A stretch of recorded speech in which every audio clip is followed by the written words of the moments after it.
And so what for? And with that, I'm going to give the floor to Reem.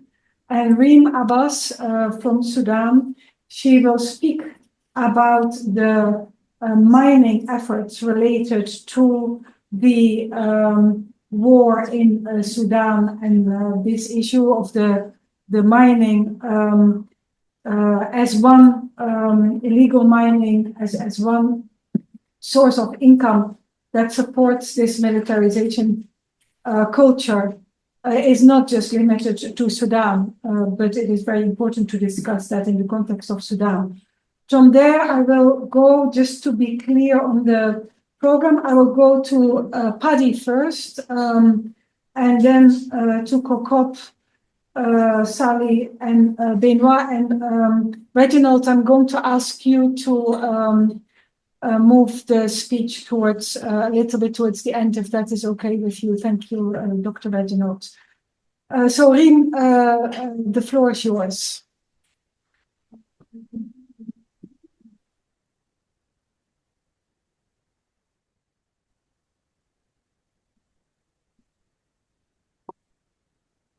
Yeah, Reem, you're still on mute.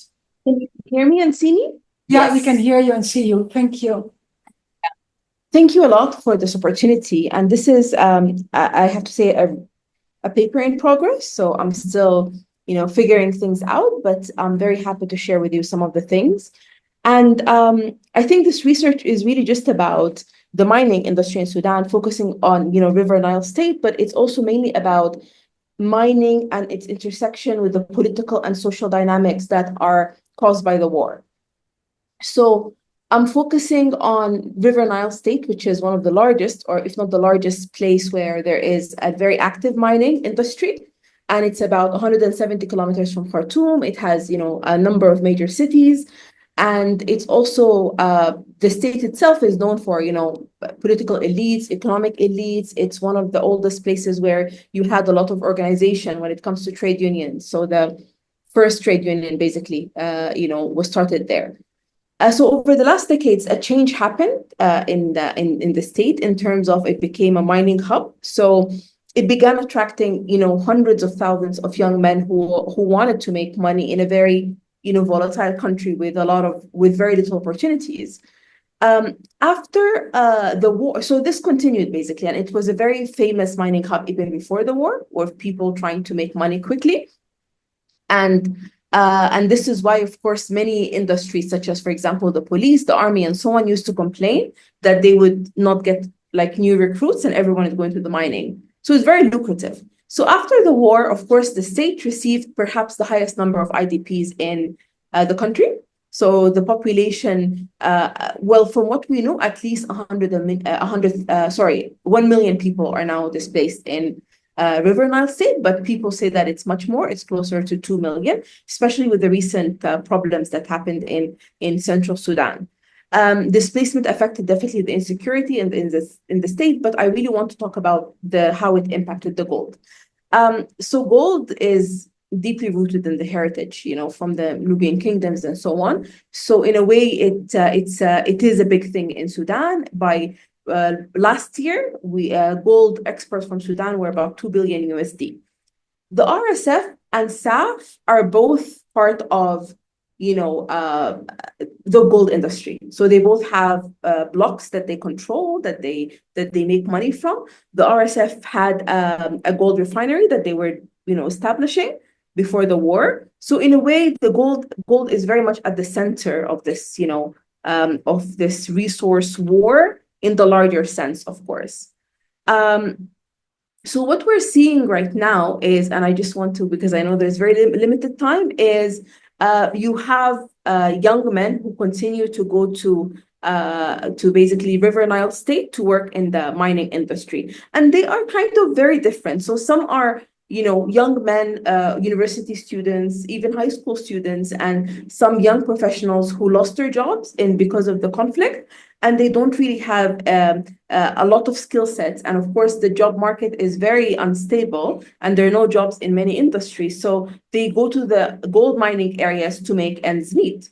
But then also you have, fighters who were associated with RSF. And this is one of the things that I found through interviews, who basically went to, who started going to the mining areas as a way to make money and to get out of the conflict as fighters.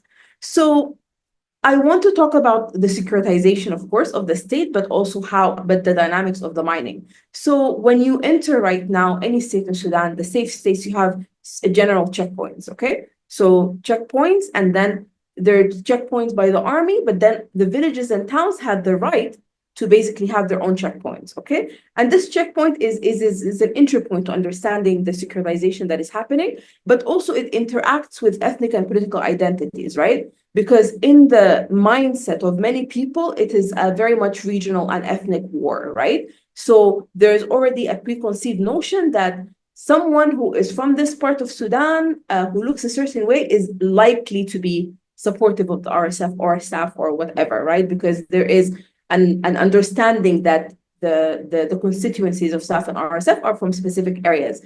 So based on this, and based on someone who, I was in Sudan recently, so I went through the experiences of going through checkpoints.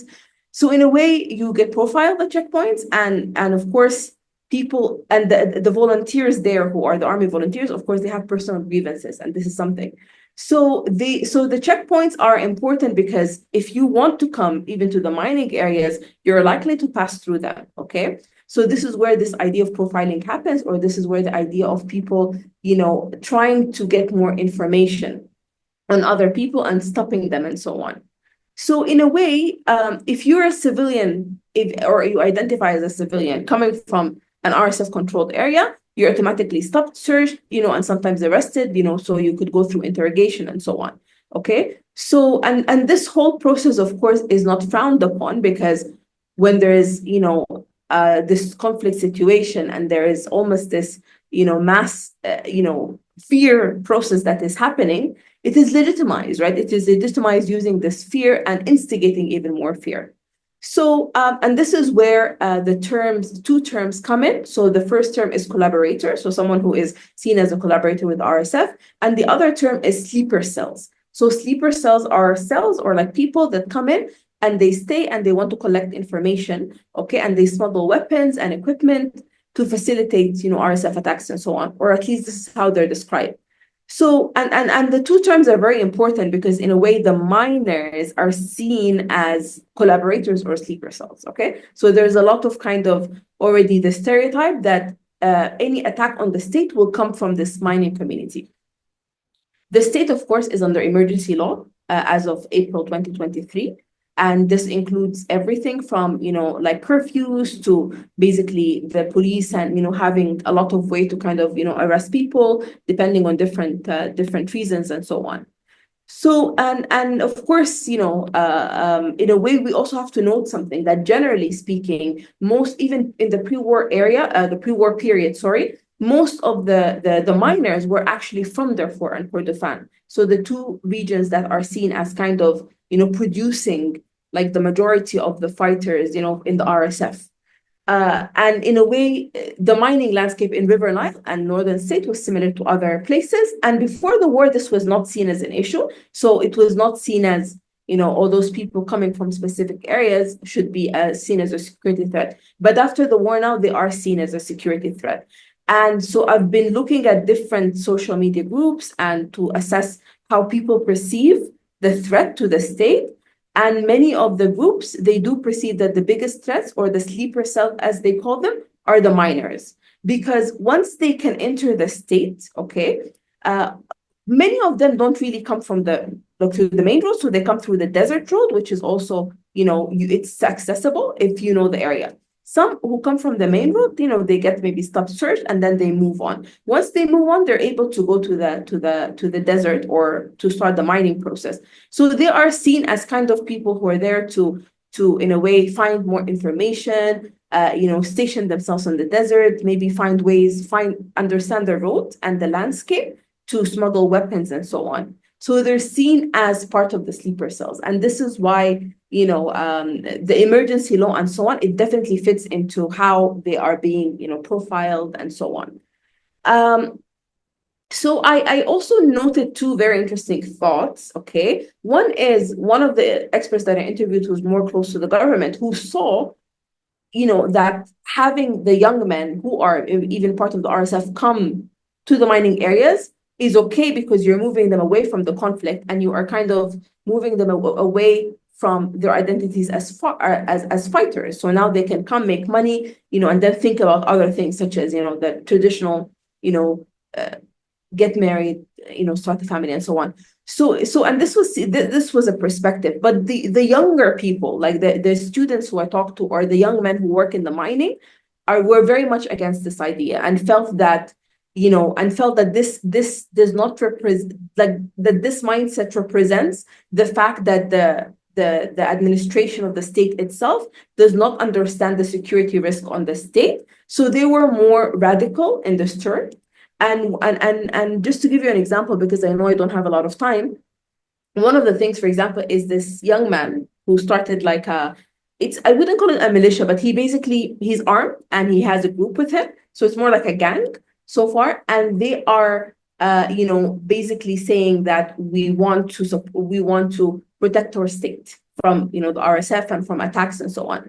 And this man, the first thing he did is to just focus on the mining industry. So what he said, I want to impose a law that says that, if that during like holidays and Eid, and which is like a holy kind of vacation or event, people are not allowed to go to the mining areas. And you might ask, why does he have this authority? Because like Hemeti, the leader of the RSF himself, said in 2014, if you don't fight, you don't have an opinion. So in a way, if you have a gun, you have an opinion. That's it. I think we have established this because the whole, political marketplace is severely militarized right now. So he wanted to impose this. There was a struggle with the state, in a way, the security cell in the state. And then one of the things he did, and he managed to do, is he set up his own checkpoints on the roads to the mining sites, to kind of stop people and check, who they are, especially men who are not from the area, right? So, and through this process, he basically, 2 men were shot because him and his groups saw that they are RSF, basically collaborators, or they're RSF members, and so on. And this caused a lot of problems, in the sense that he had to go on the run, because the state, the governor was not happy, and he was looking for him, and so on. And this again instigated a debate, right, within the state and within a lot of groups, but what he did was right. So are you saying that we should not do that? So in a way, this kind of, polarized the situation further on this idea of, like, how do you secure the mining areas? Should you secure the mining areas? What is our role as people in the state to do that? And why are you prosecuting this man who, allegedly just wanted basically to create a safer situation for us?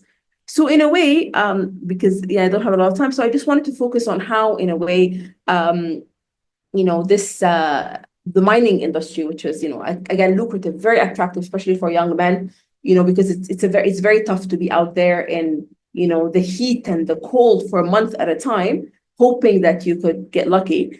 Was always, a place where people meet from different places in Sudan. People meet and they, work together, and they form strong bonds. And it's an industry where you find a lot of people who really, struggle together, right? Because the struggle ties them together. But right now, it is part of the general polarization, or the general polarized landscape, social landscape in Sudan.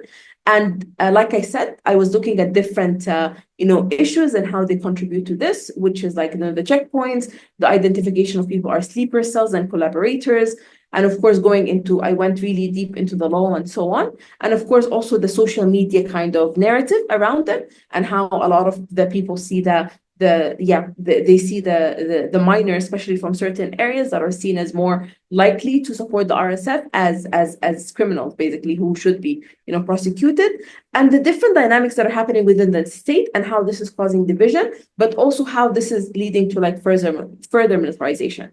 So I hope you liked, the presentation, and sorry if it was, still all over the place, but very much looking for some feedback. Reem, if there is someone who is never all over the place, it is you. Thank you so very much.